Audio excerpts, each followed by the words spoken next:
Hello दोस्तों, नमस्कार। आपका स्वागत है आपके अपने चैनल हिंदी हब ऑफिशियल पर। हम पढ़ रहे हैं दोस्तों गोदान। और पिछले भाग में हमने देखा कि जो गोबर है वो शहर आ गया है झुनिया को लेकर के। और अब उसे शहर आकर के पता चला है कि जहाँ पर वह खोंचा लगाता था, ठेला लगाता था, उसकी जगह पर अब दूसरा कोई लगाने लग गया है। ग्राहक थे वो गोबर को भूल चुके थे। अब गोबर के लिए केवल जो झुनिया है केवल भोग का साधन बन गई थी। कभी कभी उसको वो मारता पीटता भी था। काम करने जाता तो कम ही समय में लौट करके आ जाता।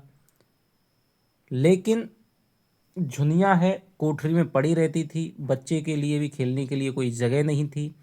बार बार बच्चा उसका दूध पीने की कोशिश करता, लेकिन झुनिया को दूध नहीं उतरता तो उसको काटता भी। बाहर कहीं नहीं जा सकती। बच्चे को कभी कभी क्या है वो बाहर निकाल देती थी। झुनिया इस जीवन से ऊब गई थी। अंत में क्या है, बालक के दस्त हो जाते हैं और उसके प्राण निकल जाते हैं। इस प्रकार हैं वो दिन कटने लगते हैं।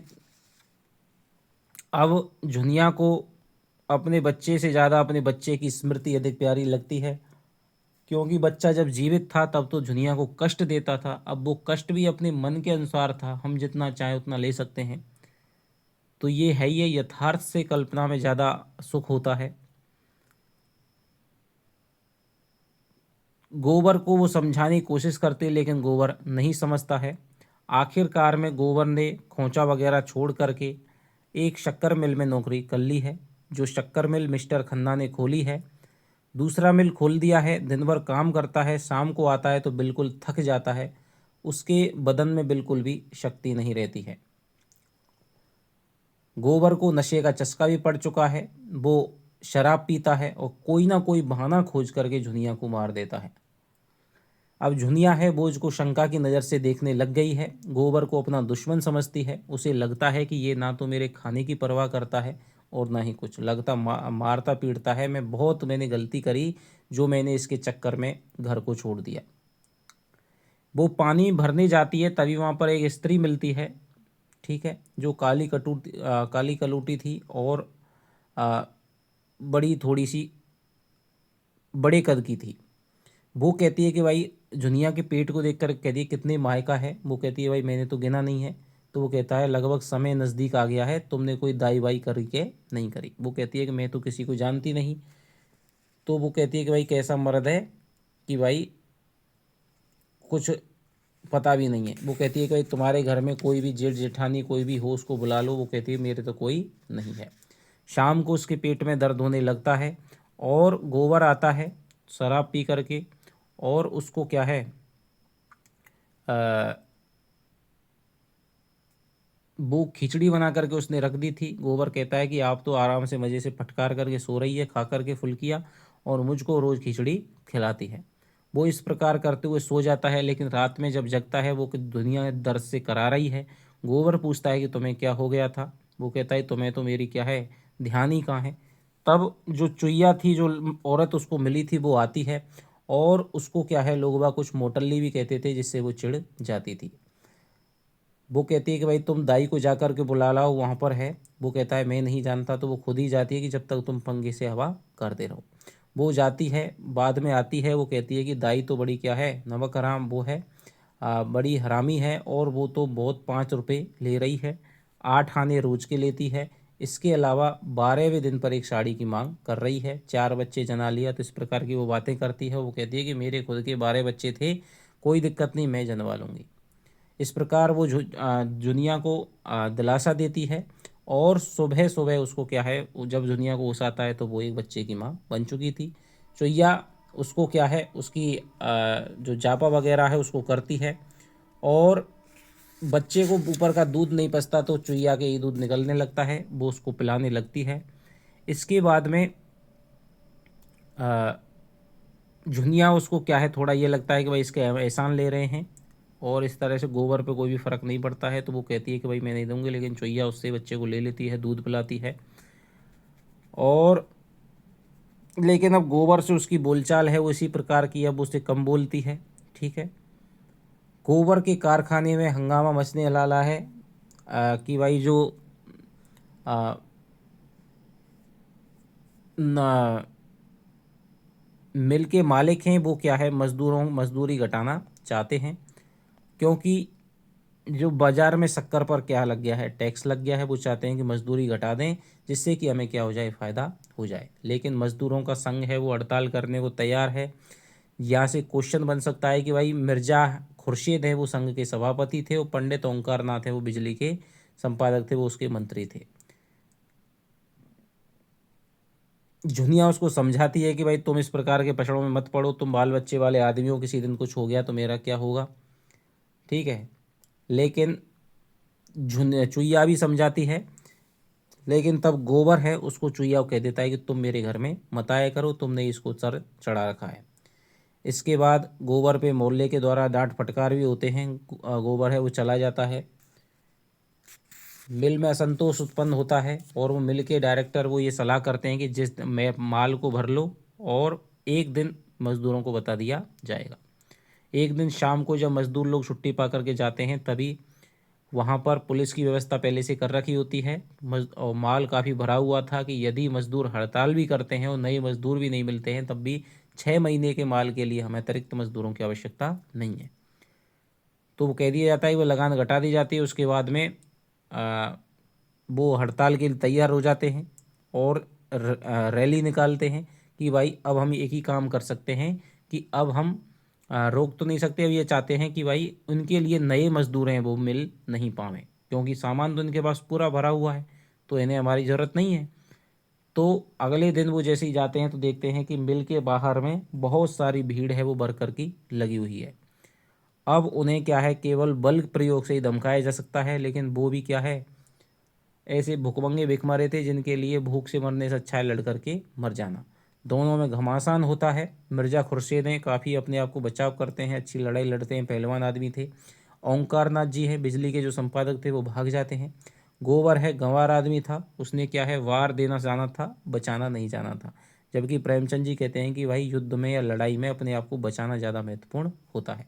आखिर में गोबर के हाथ की हड्डी टूट जाती है और उसका सिर है उस पर भी चोट लग जाती है।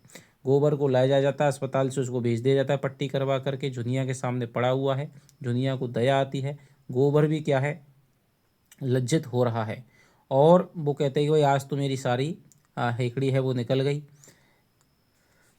तभी चुईया है वो आ जाती है और वो कहती है कि चाहे तुम मरोगे नहीं, कोई दिक्कत नहीं है, तुम जल्दी ठीक हो जाओगे। अस्पताल में ले जाया जाता है, उसके बाद में उसको लाया जाता है। वो कहता है कि भाई जुनिया कि अब बताए मुझे तू माफ़ कर दे। उससे भीख मांगता है, गिड़गिड़ाता है और कहता है कि अब मैं जुनिया को कभी नहीं मारूंगा, जुनिया मुझे मारेगी तब भी मैं इसको नहीं मारूंगा।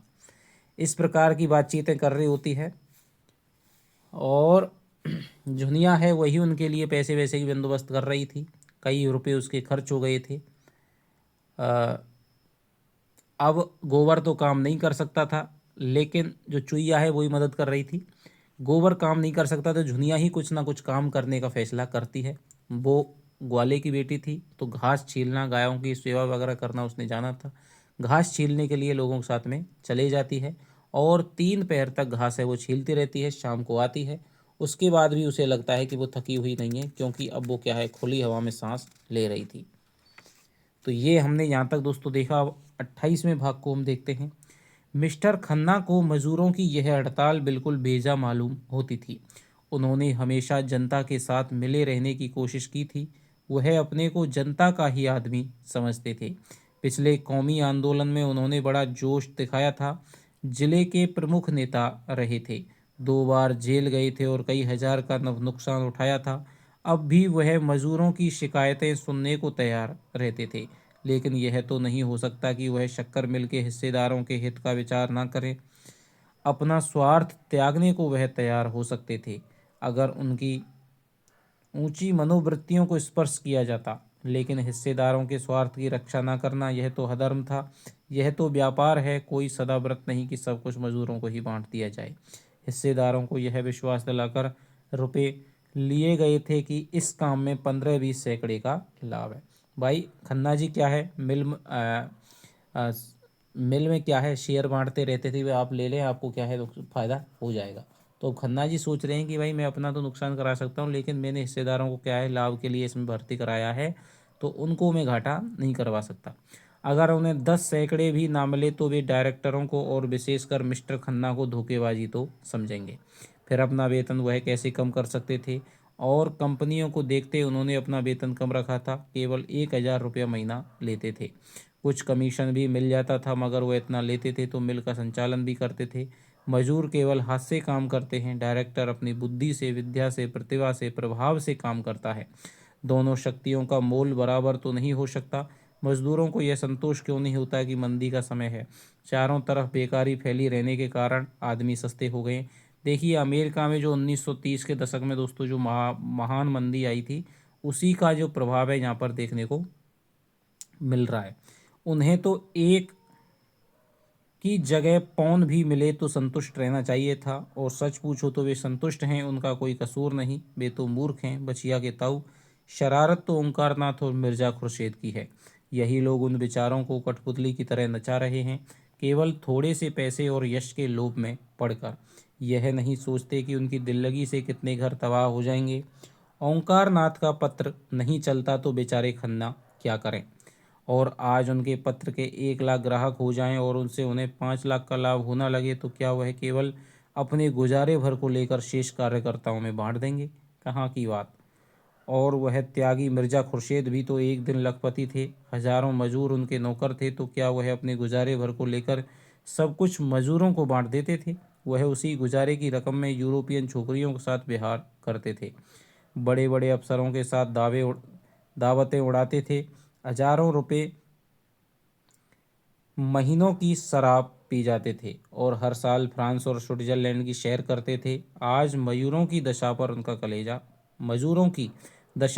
कलेजा फटता है। तो देखिए फ्रांस और स्विट्जरलैंड घूमने का शौक आज से ही नहीं है, बहुत पहले से है। इन दोनों नेताओं की तो खन्ना को परवाह ना थी, उनकी नीयत की सफाई में पूरा संदेह था।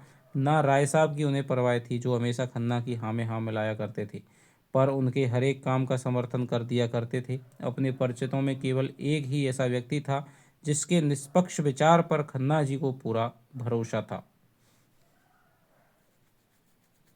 और वह डॉक्टर मेहता थे।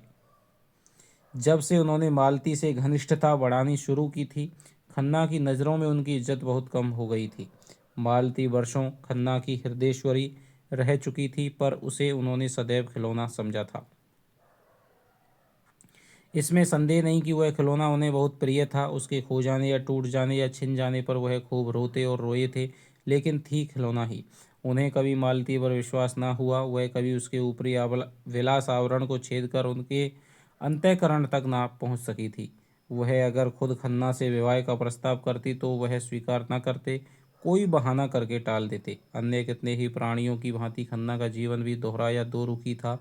एक ओर वे त्याग और जनसेवा और उपकार के भक्त थे, तो दूसरी ओर स्वार्थ और विलास और प्रभुता के। कौन उनका असली रुख था यह कहना कठिन है।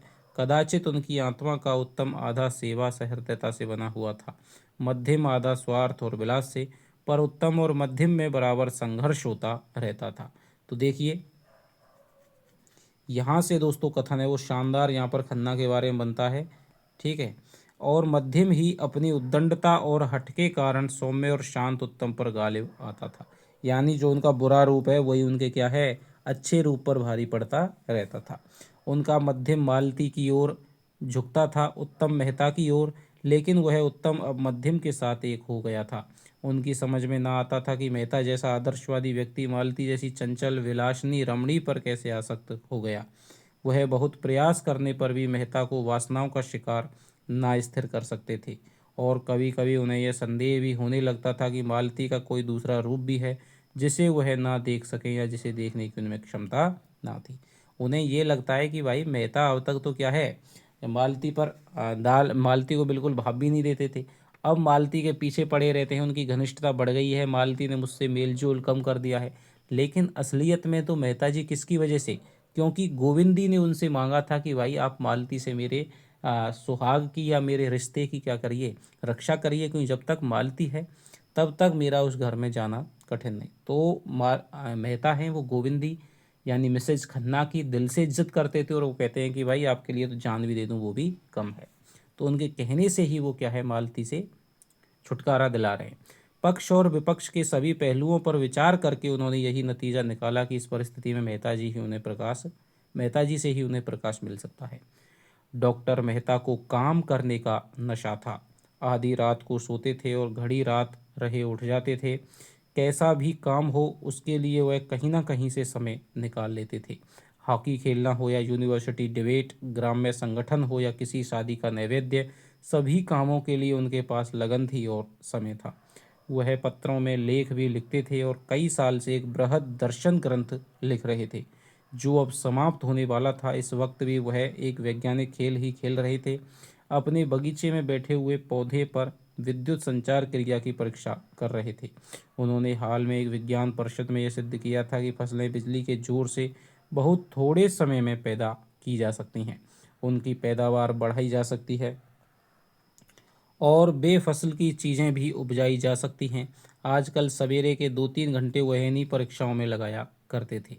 मिस्टर खन्ना की कथा सुनकर उन्होंने कठोर मुद्रा से उनकी ओर देखकर कहा, क्या यह जरूरी था कि ड्यूटी लग जाने से मजदूरों का वेतन घटा दिया जाए? आपको सरकार से शिकायत करनी चाहिए थी। अगर सरकार ने नहीं सुना तो उसका दंड मजदूरों को क्यों दिया जाए? क्या आपका विचार है कि मजदूरों को इतनी मजदूरी दी जाती है कि उसमें चौथाई कम कर देने से मजदूरों को कष्ट नहीं होगा? आपके मजदूर बिलों में रहते हैं, गंदे बदबूदार बिलों में, जहां आप 1 मिनट भी रह जाएं तो आपको क्या हो जाए, यानी उल्टी हो जाए। कपड़े जो वह पहनते हैं उनसे आप अपने जूते भी ना पोंछेंगे। खाना जो वह खाते हैं वह आपका कुत्ता भी ना खाएगा। मैंने उनके जीवन में भाग लिया है, आप उनकी रोटियां छीनकर अपने हिस्सेदारों का पेट भरना चाहते हैं। तो ये बात है, मेहता जी किसको समझा रहे हैं? खन्ना जी को समझा रहे हैं। खन्ना जी कहते हैं, खन्ना ने अधीर होकर कहा, लेकिन हमारे सभी हिस्सेदार तो धनी नहीं है। कितनों ही ने अपना सर्वस्व इसी मिल को भेंट कर दिया है और इसके नफ़े के सिवा उनके जीवन का कोई आधार नहीं है। मेहता ने इस भाव से जवाब दिया जैसे इस दलील का उनकी नज़रों में कोई मूल्य नहीं है। जो आदमी किसी व्यापार में हिस्सा लेता है वह इतना दरिद्र नहीं होता है कि इसके नफ़े ही को जीवन का आधार समझे। हो सकता है कि नफ़ा कम मिलने पर उसे अपना एक नौकर कम कर देना पड़े या उसके मक्खन और फलों का बिल कम हो जाए, लेकिन वह नंगा या भूखा ना रहेगा। जो अपनी जान खपाते हैं उनका हक उन लोगों से ज़्यादा है जो केवल रुपया लगाते हैं। तो ये क्या है, मेहता जी कहते हैं कि भाई जो दिन रात काम कर रहा है, जान खपा रहा है, उसका हक उस पर ज़्यादा है पैसे पर, जो केवल क्या है, रुपया लगा रहा है।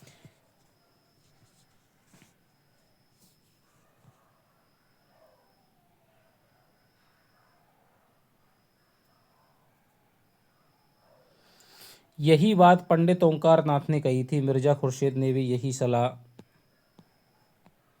थी। यहाँ तक कि गोविंदी ने भी मजदूरों का ही पक्ष लिया था। पर खन्ना जी ने उन लोगों की परवाह ना की थी, लेकिन मेहता के मुंह से वही बात सुनकर वह प्रभावित हो गई। ओंकारनाथ को वह स्वार्थी समझते थे, मिर्जा खुर्शीद को गैर जिम्मेदार और गोविंदी को अयोग्य। मेहता की बात में चरित्र अध्ययन सद्भाव की शक्ति थी। सहसा मेहता ने पूछा, आपने अपनी देवी जी को भी इस विषय में राय ली? खन्ना ने सकुचाते हुए कहा, हाँ पूछा था। उनकी क्या राय थी? वही जो आपकी है। मुझे यही आशा थी और आप उस विदुषी को अयोग्य समझते हैं। उसी वक्त मालती आ पहुंची और खन्ना को देखकर बोली, अच्छा आप विराज रहे हैं? मैंने मेहता जी की आज दावत की है, सभी चीज़ें अपने हाथ से पकाई हैं, आपको भी नेवता देती हूँ। गोविंदी देवी से आपका यह अपराध क्षमा करा दूंगी। खन्ना को कुतूहल हुआ, अब मालती अपने हाथों से खाना पकाने लगी है। मालती वही मालती जो खुद कभी अपने जूते ना पहनती थी, जो खुद कभी बिजली का बटन तक ना दबाती थी। विलास विलास और विनोद ही जिसका जीवन था। मुस्कुराकर कहा, अगर आपने पकाया है तो ज़रूर खाऊंगा। मैं तो कभी सोच ही ना सकता था कि आप पाक कला में भी निपुण हैं। मालती निसंकोच भाव से बोली, इन्होंने मार मार कर वैद्य बना दिया, इनका हुक्म कैसे टाल सकती? पुरुष देवता ठहरे। खन्ना ने इस व्यंग का आनंद लेकर मेहता की ओर आंखें मारते हुए कहा, पुरुष तो आपके लिए इतने सम्मान की वस्तु न थी।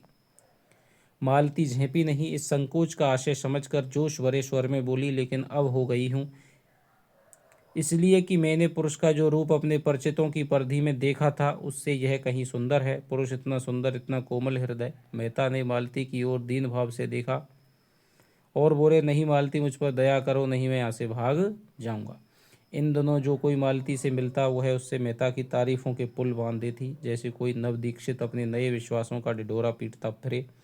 सुरुचि का ध्यान भी उसे ना रहता और बेचारे मेहता दिल में कटकर रह जाते थे। वह कड़ी और कड़वी आलोचना तो बड़े शौक से सुनते थे, लेकिन अपनी तारीफ सुनकर जैसे बेवकूफ़ बन जाते थे। तो यहाँ से कथन आ सकता है, मुँह जरा सा निकल आता था जैसे कोई फवती छा गई हो, और मालती उन औरतों में ना थी जो भीतर रह सके।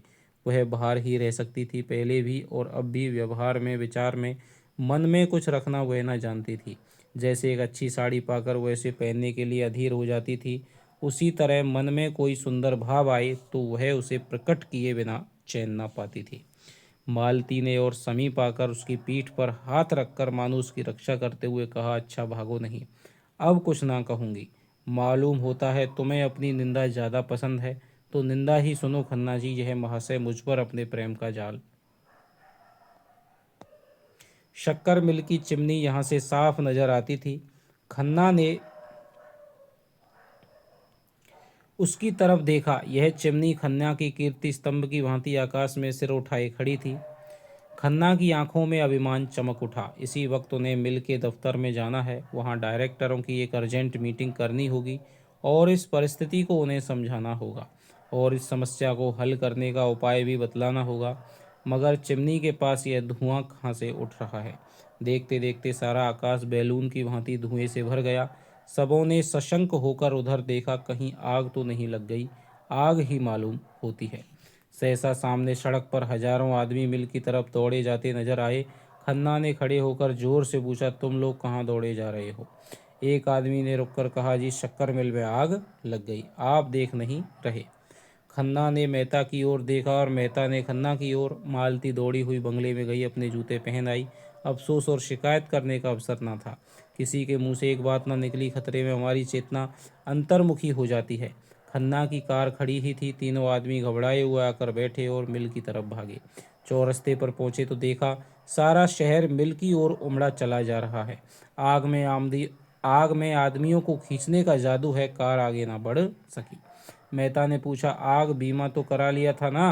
खन्ना ने लंबी सांस खींचकर कहा, कहा भाई अभी तो लिखा पढ़ी हो रही थी, क्या जानता था ये आफत आने वाली है।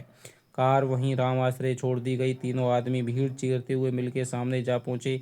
देखा तो अग्नि का एक सागर आकाश में उमड़ रहा था। अग्नि की उन्मत्त लहरें एक पर एक दांत पीसती थीं, जीभ लपलपाती थीं जैसे आकाश को भी निगल जाएंगी। उस अग्नि समुद्र के नीचे ऐसा धुआं छाया था मानो सावन की घटा कालिख में नहाकर नीचे उतर आई है। उसके ऊपर जैसे आग का थरथराता हुआ उबलता हुआ हिमाचल खड़ा था। हाथे में लाखों आदमियों की भीड़ थी। पुलिस भी थी, फायर ब्रिगेड भी, सेवा समितियों के सेवक भी, पर सबके सब आग की भीषणता से मानो शिथिल हो गए हों। फायर ब्रिगेड के छींटे उस अग्नि संसार में जाकर जैसे बुझ जाते थे।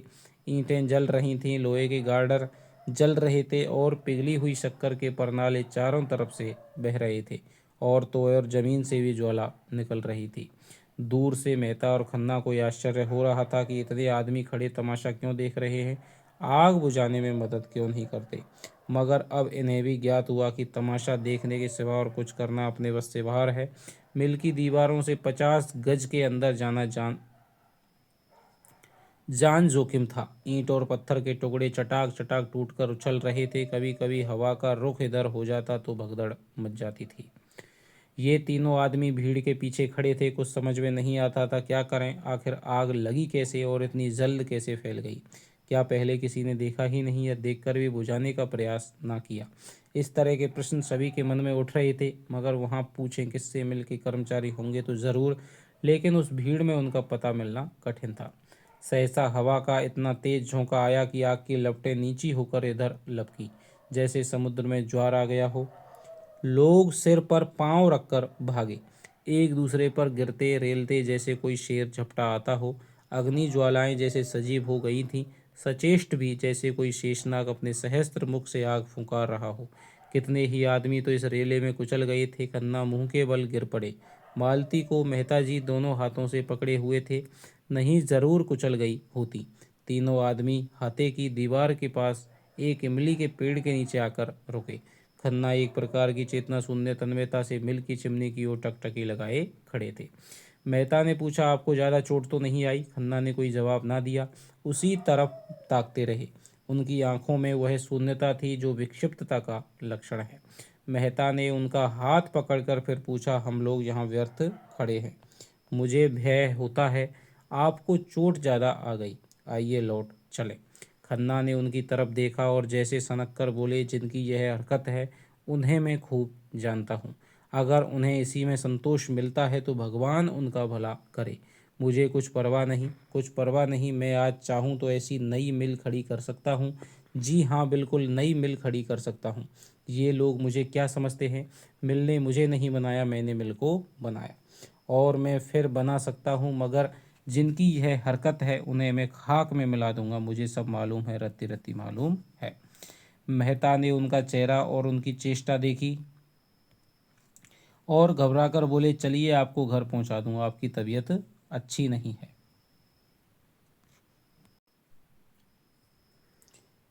खन्ना ने कह कहा मार कर कहा, मेरी तबीयत अच्छी नहीं है इसलिए कि मिल जल गई? ऐसी मिलें तो मैं चुटकियों में खोल सकता हूँ। अब देखिए उन्माद की अवस्था में आ रहे हैं, क्या कह रहे हैं क्या नहीं है, इस तरह की अवस्था है। मेरा नाम खन्ना है, चंद्र प्रकाश खन्ना। मैंने अपना सब कुछ इस मिल में लगा दिया। पहली मिल में हमने 20% नफ़ा दिया। मैंने प्रोत्साहित होकर यह मिल खोली। इसमें आधे रुपए मेरे हैं। मैंने बैंक के 2 लाख इस मिल में लगा दिए। मैं 1 घंटा नहीं, आध घंटा पहले 10 लाख का आदमी था। जी हाँ, 10 लाख। मगर इस वक्त फाके मस्त हूँ, नहीं दिवालिया हूँ। मुझे बैंक को 2 लाख देना है। जिस मकान में रहता हूँ वह अब मेरा नहीं है। जिस बर्तन में खाता हूँ वह भी अब मेरा नहीं है। बैंक से मैं निकाल दिया जाऊंगा। जिस खन्ना को देखकर लोग जलते थे वह खन्ना अब धूल में मिल गया है। समाज में मेरा अब कोई स्थान नहीं है। मेरे मित्र मुझे अब विश्वास का पात्र नहीं, दया का पात्र समझेंगे। मेरे शत्रु मुझसे जलेंगे नहीं, मुझ पर हंसेंगे। आप नहीं जानते मिस्टर मेहता, मैंने अपने सिद्धांतों की कितनी हत्या की है। देखिए यहाँ पर कह सकते हैं, ये कथन है कि आप नहीं जानते मिस्टर मेहता, मैंने अपने सिद्धांतों की कितनी हत्या की है, कितनी रिश्वतें दी हैं, किसानों की ऊख तोलने के लिए कैसे आदमी रखे, कैसे नकली बाट रखे। क्या कीजिएगा यह सब सुनकर, लेकिन खन्ना अपनी दुर्दशा कराने के लिए क्यों जिंदा रहे। जो कुछ होना है हो, दुनिया चाहे जितना हंसे, मित्र लोग जितना चाहे अफसोस करें, लोग जितनी गालियां देना चाहे दें, खन्ना अपनी आंखों से देखने और अपने कानों से सुनने के लिए जीता ना रहेगा। वह बेहया नहीं, बेगैरत नहीं है। यह कहते कहते खन्ना दोनों हाथों से सिर पीटकर जोर जोर से रोने लगे। मेहता ने उन्हें छाती से लगाकर दुखित स्वर में कहा, खन्ना जी जरा धीरज से काम लीजिए। आप समझदार होकर दिल इतना छोटा करते हैं। दौलत से आदमी को जो सम्मान मिलता है वह उसका सम्मान नहीं, उसकी दौलत का सम्मान है। आप निर्धन रहकर भी मित्रों के विश्वास पात्र रह सकते हैं और शत्रुओं के भी। बल्कि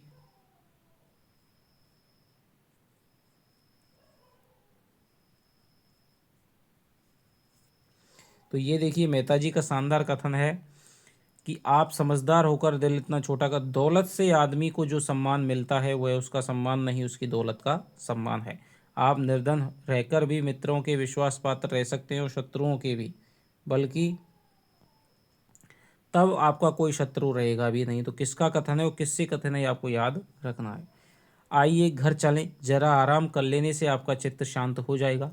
खन्ना ने कोई जवाब ना दिया। तीनों आदमी चौरस्ते पर आए। कार खड़ी थी। 10 मिनट में खन्ना की कोठी पर पहुंच गए। खन्ना ने उतरकर शांत स्वर में कहा, कार आप ले जाएं, अब मुझे इसकी जरूरत नहीं है। मालती और मेहता भी उतर पड़े। मालती ने कहा, तुम चलकर आराम से लेटो, हम बैठे गपशप करेंगे। घर जाने की तो ऐसी कोई जल्दी नहीं है। खन्ना ने कृतज्ञता से उसकी ओर देखा और करुण कंठ से बोले, मुझसे जो अपराध हुए हैं उन्हें क्षमा कर देना मालती। तुम और मेहता, बस तुम्हारे सिवा संसार में मेरा कोई नहीं है। मुझे आशा है तुम मुझे अपनी नज़रों से ना गिराओगी। शायद 10-5 दिन में यह कोठी भी छोड़नी पड़े। किस्मत ने कैसा धोखा दिया। मेहता ने कहा, मैं आपसे सच कहता हूँ खन्ना जी, आप मेरी नज़रों में आपकी जो इज्जत है वह कभी ना थी। तीनों आदमी कमरे में दाखिल हुए। द्वार खुलने की आहट पाते ही गोविंदी भीतर से आकर बोली, क्या आप लोग वहीं से आ रहे हैं? महाराज तो बड़ी बुरी खबर लाया। खन्ना के मन में ऐसा प्रबल ना रुकने वाला तूफानी आवेश उठा कि गोविंदी के चरणों पर गिर पड़े और उसे आंसुओं से धो दें। भारी गले से बोले, हाँ प्रिय, हम तबाह हो गए। देखिए, मेहता जी ने एक बार कहा था कि भाई एक बार ये खन्ना, अभी तो इसकी गोविंदी की कीमत है, अहमियत को समझ नहीं रहा है, लेकिन एक दिन यही खन्ना ही इसके चरणों पे गिर कर के रोएंगे। तो आज देखिए वही दशा आ गई।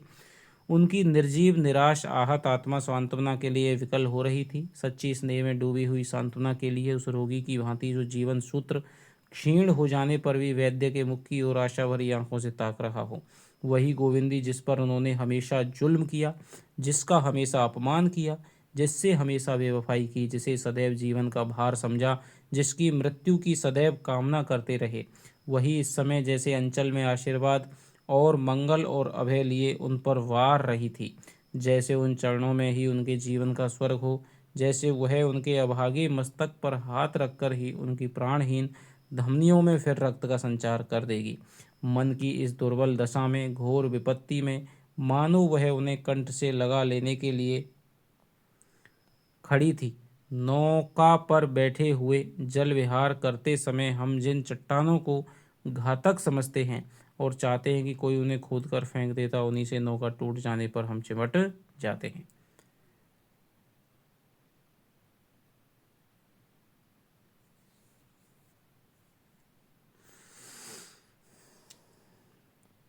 तो गोविंदी उसी चट्टान की तरह थी। गोविंदी ने उन्हें एक सोफा पर बैठा दिया और स्नेह कोमल स्वर में बोली, तो तुम इतना दिल छोटा क्यों करते हो धन के लिए, जो सारे पाप की जड़ है। उस धन से हमें क्या सुख था। सवेरे से आधी रात तक एक न एक झंझट, आत्मा का सर्वनाश। लड़के तुमसे बात करने को तरस जाते थे। तुम्हें संबंधियों को पत्र लिखने तक की फुर्सत ना मिलती थी।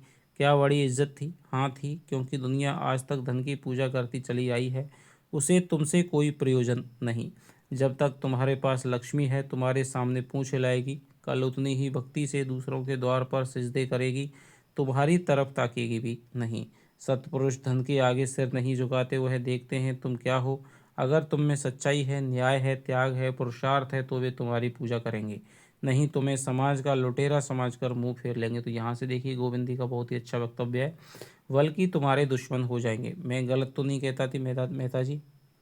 मेहता ने मानो स्वर्ग स्वप्न से चौंक कर कहा, गलत। आप वही कह रही हैं जो संसार के महान पुरुषों ने जीवन का सात्विक अनुभव करने के बाद कहा है। जीवन का सच्चा आधार यही है। गोविंदी ने मेहता को संबोधित करके कहा, धनी कौन होता है, इसका कोई विचार नहीं करता, वही जो अपने कौशल से दूसरों को बेवकूफ़ बना सकता है। खन्ना ने बात काट कर कहा, नहीं गोविंदी, धन कमाने के लिए अपने में संस्कार चाहिए। केवल कौशल से धन नहीं मिलता, इसके लिए भी त्याग और तपस्या करनी पड़ती है। शायद इतनी साधना में ईश्वर भी मिल जाए। हमारी सारी आत्मिक और बौद्धिक और शारीरिक शक्तियों के सामंजस्य का नाम धन है।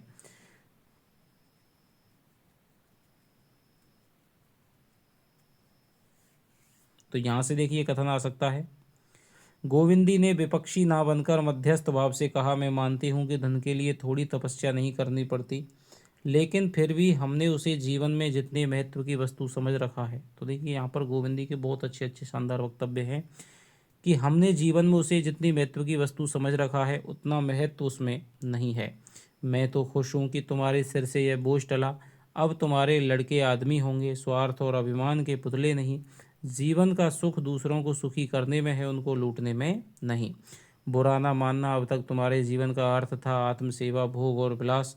दैव ने तुम्हें उस साधन से वंचित करके तुम्हें ज़्यादा ऊंचे और पवित्र जीवन का रास्ता खोल दिया है। यह सिद्धि प्राप्त करने में अगर कुछ कष्ट भी हो तो उसका स्वागत करो। तुम इसे विपत्ति समझते ही क्यों हो, क्यों नहीं समझते। तुम्हें अन्याय से लड़ने का यह अवसर मिला है। मेरे विचार में तो पीड़क होने से पीड़ित होना कहीं श्रेष्ठ है। धन खोकर अगर हम अपनी आत्मा को पा सकें तो यह कोई महंगा सौदा नहीं है।